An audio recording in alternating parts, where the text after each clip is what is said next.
Bienvenue sur Rise Above le podcast. C'est ta coach Oulini. Je suis super contente d'être avec toi aujourd'hui pour te parler d'un sujet 100% dating. Fait qu'aujourd'hui, on parle de relations, on parle de séduction, on parle de dating contemporain, on parle d'une couple d'affaires autour de ça. J'avais comme hâte de replonger là-dedans, là. Fait que mois de novembre, j'en parle un petit peu plus. Puis aujourd'hui, je vais te parler des critères qui sont importants présentement chez un ou une partenaire. Mais surtout, je veux dire, l'épisode va être plus pour les femmes, mais les hommes aussi, parce que vous allez voir quels critères qu'on doit plus optimiser. Mais c'est quoi les critères que tu dois vraiment rechercher, le pourquoi du comment, quand tu dates si tu es célibataire présentement, OK? Parce que là, la société, elle évolue, mais on est encore sur des vieux critères. Puis ça, je vais aussi t'expliquer le pourquoi du comment. Avant tout, je vais te présenter les partenaires de l'épisode. Alors, on va remercier la boutique Sex Plus, qui est partenaire officiel de Rise Above. Vous avez un code promo de 20% sur tous les produits en ligne avec Oulini 20. Puis aussi, on va remercier EPN Nutrition d'être partenaire. Vous avez un code promo pour tous vos suppléments. C'est Oulini 15 sur le site en ligne. Fait que les descriptions, anyway, sont toutes en bas dans le podcast, que ce soit Spotify, YouTube. Si vous voulez les sites, ça va être là. Alors, de quoi je voulais parler aujourd'hui? Je voulais parler des fameux critères parce que les critères, j'en ai parlé dans d'autres podcasts aussi. Puis souvent, ça va être, tu sais, les fameuses listes de sélection, là, tu sais, pour le dating et tout. Puis là, j'ai écouté un spécialiste lui, je me souviens plus. Je pense qu'il va travailler plus au niveau tu sais, des psychologies des relations de couple et tout, mais il parlait de ce qui se passait présentement avec les relations contemporaines, puis ce que la femme recherche, puis que c'est plus à jour, si on veut, tu sais. Il parlait de l'estime de soi aussi, quand on fait le choix d'un ou d'une partenaire. Donc, c'est là-dessus que je voulais qu'on pousse. En 2025, je crois que c'est ce qui est vraiment important de pousser, c'est l'intelligence et la maturité émotionnelle. C'est vraiment ça. Pourquoi? Parce que c'est l'élément qui va faire en sorte qu'une relation va perdurer ou non avec le temps. Pourquoi c'est différent avec avant? Parce qu'on n'a plus les mêmes codes relationnels et codes sociaux qu'avant, OK? Avant, il n'y a pas si longtemps que ça, on parle de juste une 50aine d'années, OK? Il y avait encore la religion catholique qui était prédominante. Donc, on était encore avec un concept c'était les familles qui avaient les mêmes valeurs religieuses. Donc, ils se rencontraient par rapport à ça. Là, je parle de 50, 60 ans, peut-être un peu plus, mais en même temps, 50 aussi. Je pense que ça commençait à se défaire un peu avec les boomers, mais pas tant, tu sais. Donc, tu avais aussi tout ce qui était autour de ton quartier. Après ça, tu avais, au niveau des rencontres, il n'y avait rien qui était en ligne. Après ça, au niveau de l'éducation, tu sais, les femmes... Il y avait encore plus d'hommes qui étaient éduqués que de femmes qui étaient éduquées. Après ça, dans les modèles de couple, qu'est-ce que tu avais? La femme à la maison, l'homme qui travaille, qui est pourvoyeur. Fait que, tu sais, les femmes allaient chercher un homme qui est pourvoyeur, qui est fort, qui avait un bon salaire, qui était éduqué, puis ci, puis ça, pour qu'elle puisse rester à la maison, élever les enfants. Tu sais, il y avait quand même beaucoup ça qui était là. OK? Donc, au niveau de la recherche de partenaires, on était là. Puis avant, si on regarde aussi au niveau de tout ce qui est l'évolution, bien, la femme étant physiquement plus vulnérable au niveau, on va dire, de la force physique, mais quand tu regardes au niveau de l'immunité, la femme est plus forte, OK? Mais force physique, on va dire, bien, tu sais, la femme était beaucoup protégée avec l'homme fort qui était là, tu sais, puis qu'elle restait à s'occuper de l'organisation puis des enfants. Là, ce qui se passe en 2025, là, c'est qu'il y a plus de femmes. Les femmes sont plus éduquées que les hommes. Il y a plus de femmes éduquées que les hommes. Puis là, c'est rendu que les femmes, il y en a beaucoup qui font des salaires plus hauts que bien des hommes, OK? Donc, on ne peut plus dire qu'on veut nécessairement quelqu'un qui a un salaire plus haut que nous pour devenir pourvoyeur, mais il y a encore des femmes qui sont à cette recherche-là. Quelqu'un de plus éduqué ou égal, mais là, ce qui arrive, c'est que tu viens d'encore de plus réduire le bassin. Fait que si on s'en va puis on cherche des normes comme ça, et des normes aussi de grandeur, tu sais, on parle des grandeurs. Une femme qui fait comme, OK, ben je veux un homme qui est tant de grandeur, tant de grandeur, tant de grandeur, puis qui est grand comme ça c'est encore des affaires qui sont basées sur un réflexe primaire. Pourquoi? Parce que plus l'homme est grand, plus l'homme est fort, plus on se sent en sécurité. Mais est-ce que ça, c'est vraiment un gage de sécurité maintenant dans la société contemporaine actuelle? Est-ce qu'un gars de CC2 est plus sécurisant qu'un gars de 5 et 8? Vraiment, là, on y va vraiment. Pas vraiment. Donne-moi des preuves concrètes qui est plus sécurisant. Dis-moi pas, genre, il est plus fort physiquement. Non. Tu sauras pas quoi dire. Tu vas dire, je sais pas trop, ça m'attire. OK, oui, ça t'attire. Mais est-ce que ça, c'est nécessairement un gage d'une longue relation? Est-ce que c'est un gage d'un potentiel amoureux stable pour toi? Est-ce que c'est gage d'une personne que, justement, ça va être un potentiel qui va te propulser? Ça va être une relation qui va être durable. Est-ce que la grandeur, c'est encore ça? Est-ce que la largeur des épaules, c'est encore ça? Est-ce que le salaire, c'est encore ça? On s'entend? Fait que, tu sais, on se base sur des critères qui sont animales, on va dire, ou de vieilles croyances religieuses en se disant évoluer, puis que, genre, ça, c'est un critère évolué. Je pense pas, non. OK? C'est là que l'intelligence émotionnelle et la maturité émotionnelle débarquent, mais des deux bords, autant de chez madame que chez monsieur. Je t'explique. Au niveau de... qu'est-ce qui a été observé au niveau de l'estime de soi puis de l'intelligence émotionnelle? C'est que les gens qui ont tendance à être avec des partenaires qui sont moins séduisants physiquement aux yeux de la popularité autour, de la croyance populaire, c'est reconnu comme étant des personnes qui ont une forte estime d'eux. Pourquoi? Parce qu'ils n'ont pas besoin de l'approbation extérieure pour approuver leur choix de partenaire à premier lieu. Ça, quand j'ai entendu ça, j'ai trouvé ça assez intelligent venant de ce psychologue-là, tu sais. C'est tellement vrai. Il dit souvent, les gens qui vont se baser sur les critères de beauté physique du choix de leur partenaire, c'est parce qu'ils veulent la montrer ou le montrer à l'extérieur, puis faire comme « Regarde, j'ai de la valeur, mon partenaire, c'est un stéréotype physique parfait. Tout le monde va être comme « Wow, elle est chanceuse », ça va booster son estime. » Je ne dis pas que c'est le même pour tout le monde, guys, je dis juste que c'est un signe, c'est un fait, ça.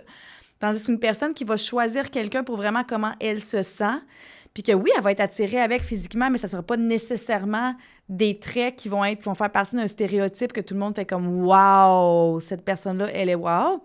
Mais c'est prouvé que cette personne-là, elle a une plus haute estime d'elle parce qu'elle n'a pas besoin de l'approbation extérieure pour choisir son partenaire. Ou de nommer le CV. Moi, combien de fois j'ai vu ça? Dans le temps. En même temps, non. J'en vois encore de ça. Des femmes qui m'arrivent puis qui datent, mais ça va plus être des copines, pas au niveau de ma clientèle. Ça va plus être des copines qui vont m'arriver puis ils vont faire « Hey, check cet homme-là, ça coche tout ça, check le CV, check le salaire, check le ci. » Mais quand t'es là, souvent, c'est un signe que la femme, elle n'est pas encore très consciente de sa valeur intérieure. C'est elle a besoin de braguer les acquis du gars avec qui elle est. Ça devrait être vraiment des raisons intérieures de comment tu te sens avec cette personne-là qui fait en sorte que tu connectes bien plus que le super CV, tu sais. Puis en même temps, ces femmes-là qui vont monter ça, c'est que ça leur fait sentir qu'ils ont de la valeur aussi. Si quelqu'un que, selon elle, a de la valeur sur papier, s'intéresse à elle, ça leur fait ressentir qu'il y a de la valeur.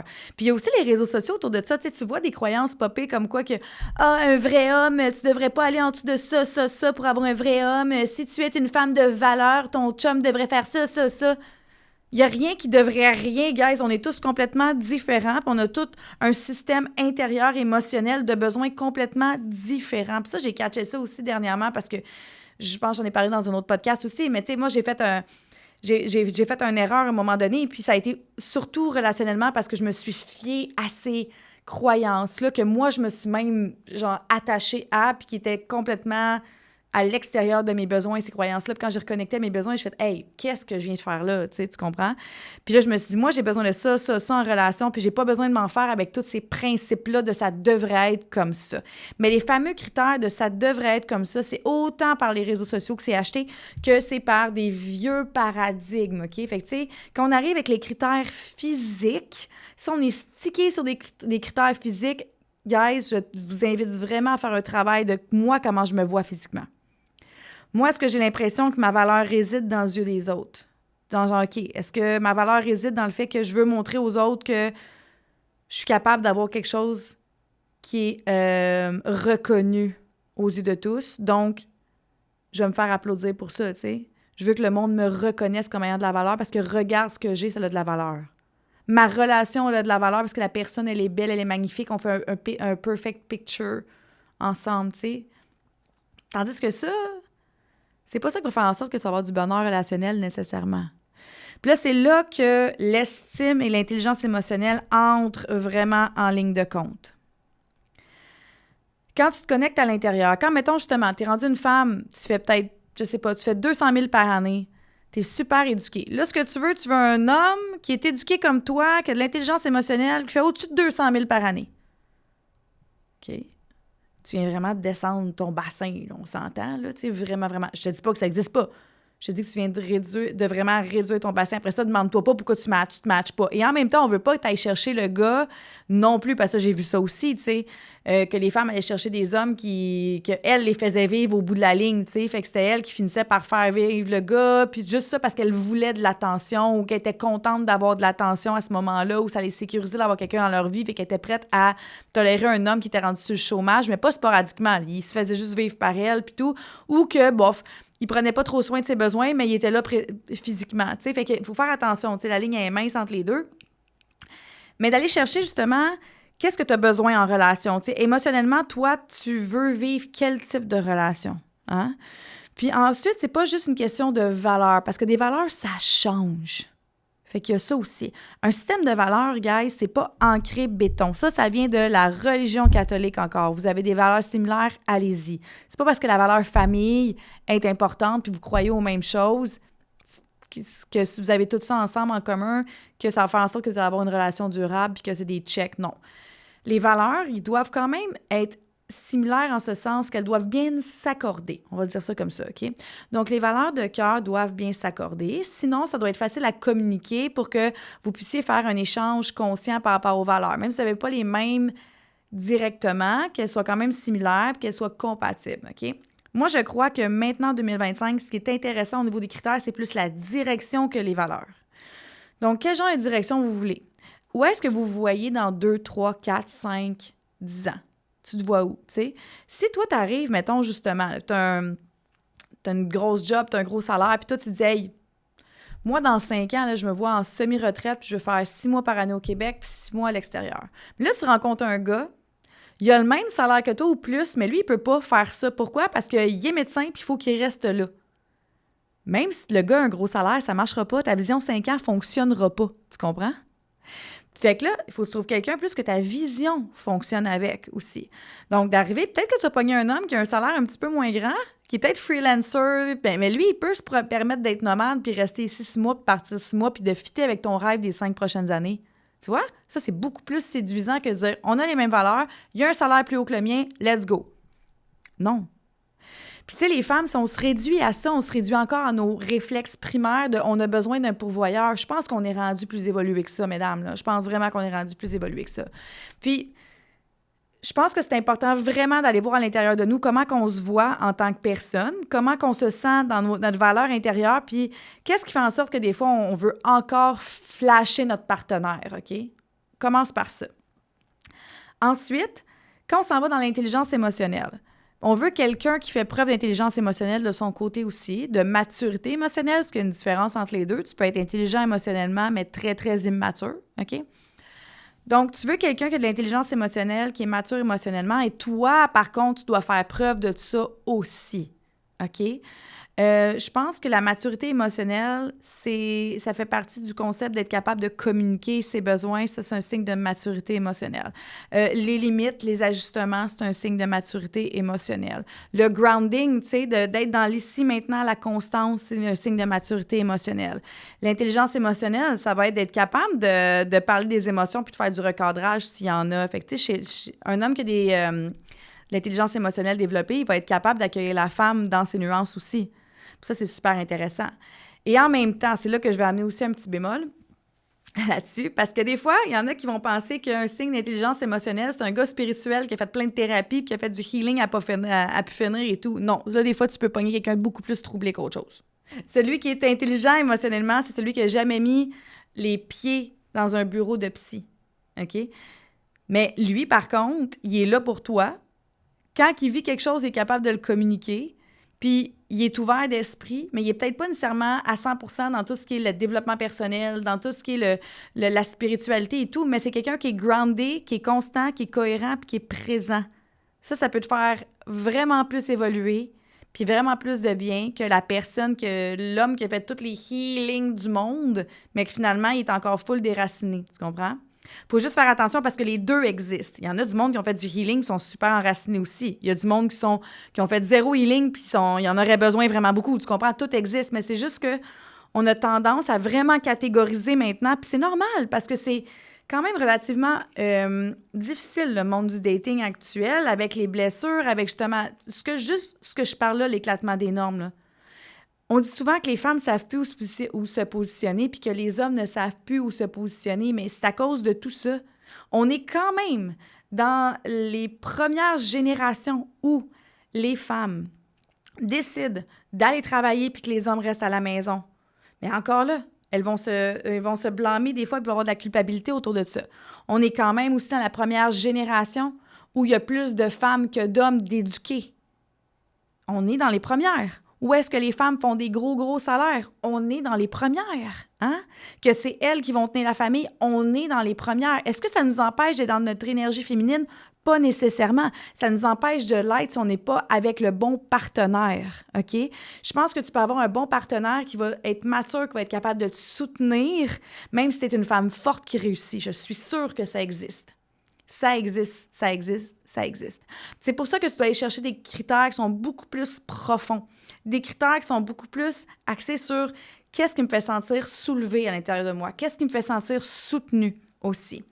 Puis que l'homme qu'il y a devant toi, tu l'admires, mais tu ne l'admires pas nécessairement pour des qualités de l'ego. Des qualités de l'ego, c'est quoi? C'est exactement le SPAC, le CC2, le fait que la personne en question, quand tu parles de ses avoirs, ben tu sais, il y a une grosse maison, une grosse voiture, il fait tant par année, il a une grosse job, il voyage tout le temps, il est tout le temps habillé en marque, là. Quand on sort, c'est juste des gros restos. T'sais. Je dis pas que ça veut pas dire que la personne n'a pas une maturité émotionnelle. Non, mais je veux dire, si ça, c'est les critères qu'il te faut, OK? Pour être capable de checker ta liste, c'est des critères basés sur l'ego. Pourquoi? Parce que c'est des critères qui sont simplement de surface. Ça ne veut pas dire qu'une personne qui a tout ça n'a pas de profondeur. Ça existe. Les gens qui ont tout ça, qui ont énormément de profondeur, j'en connais. OK? Ça existe aussi. Et en même temps, c'est pour ça que tu dois aller chercher la profondeur. Puis le reste, on appelle ça un plus. Et c'est tout. OK? C'est comme si tu magasines de la crème glacée, OK? Tu veux le meilleur cornet, tu veux le plus beau cornet, mais tu magasines juste pour la beauté puis le trend, OK? Fait que qu'est-ce qu'est le trend? Fait que tu t'en vas juste à la place que tu vas chercher le trend. Fait que le trend, c'est ce qui est tendance présentement. Fait que là, tu vas regarder ces réseaux, ce qui est tendance, c'est ça. La crème glacée est pas bonne, elle est vraiment pleine de sucre, mais écoute, tout est beau. Le magasin est beau, c'est super populaire sur les réseaux sociaux. Quand tu fais des photos, c'est super beau, mais est-ce que c'est vraiment bon? Pas vraiment. Tandis que là, il y en a un autre que là, la crème glacée, elle est incroyable. C'est la gelato italienne que c'est faite par une maman italienne et son fils, là. Mais visuellement, c'est pas si beau que ça, mais c'est la meilleure gelato ou crème glacée que tu vas manger de ta vie. Ça vaut plus la peine. Vraiment beaucoup.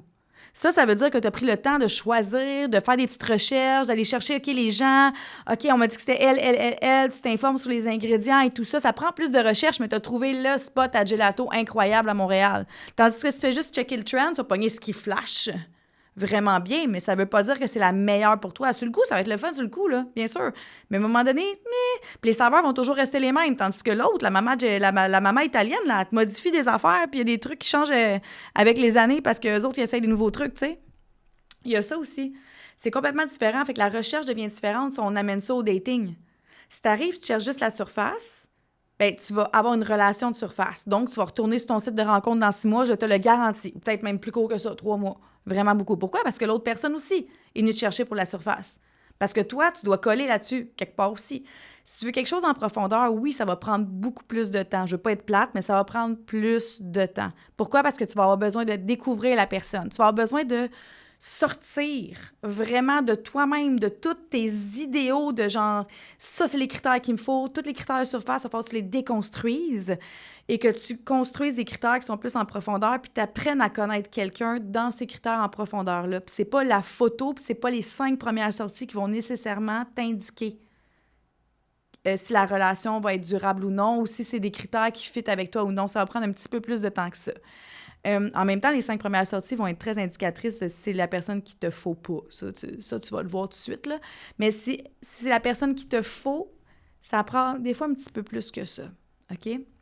ou plus de temps plutôt, parce que, mettons, on va dire les 5 premières sorties, je vais dire les 5 premières heures, mais si tu as des longues dates, tu vas savoir si la personne t'intéresse vraiment ou non, mais en même temps, ça va être dans le quotidien que ça va se voir, etc. Tu as besoin de te construire des critères sur ce que tu as besoin en relation, mais aussi, tu dois avoir quand même des bases. Ça, c'est normal. Parce que, tu sais, quand je disais les bases de vision, là, tu sais, le 5 ans, 10 ans, bien, c'est sûr et certain que si la personne est à l'école, puis elle commence dans la vie, puis que, mettons, il est retourné à l'école, puis, tu sais, le salaire n'est pas vraiment là, puis toi, tu es une professionnelle, tu es habituée de voyager 5 fois par année, mais ça se peut que tu trouves pas ça cool dans ce temps-là, parce que, comme, hey, tu pourras pas me suivre, puis moi, je veux pas toujours payer pour deux. Mais en même temps, si le gars est en train de faire ses études dans un métier que tu le sais qu'il va peut-être être égal à toi dans peut-être 3 ans, puis que la personne, elle vaut la peine, tu sais, ça, c'est une autre affaire. Es-tu prête à faire le sacrifice ou non?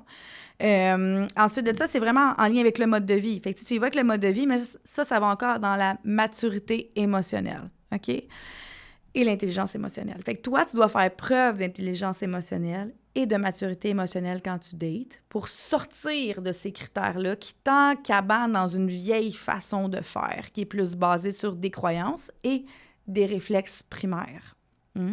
Donc, si on veut vraiment dire qu'on évolue dans nos relations et qu'on évolue dans les codes de séduction, on doit le faire pour de vrai. Et l'évolution, c'est pas de dire, moi, vu que je suis rendue à tel standing au niveau de l'ego, l'autre doit être à tel standing. Non, on est à la même place. C'est pas de l'évolution, ça, c'est du copier-coller. OK? De l'évolution, c'est de faire, hey, là, les cadres de société sont tous éclatés. Comment est-ce que on peut faire notre nouveau code de société? Donc, en faisant le nouveau code, créant le nouveau cadre, je dois essayer des nouvelles choses. Donc, en essayant des nouvelles choses, qu'est-ce que je peux apporter dans une relation? Qu'est-ce que j'ai besoin qu'une relation m'apporte? Ouh! Là, on est ailleurs. Hein? Parce qu'il y a ça aussi. Il n'y a pas juste qu'est-ce qu'on veut recevoir, mais qu'est-ce que nous, on est prêt à donner. Ça aussi, c'est un signe d'intelligence et de maturité émotionnelle. OK?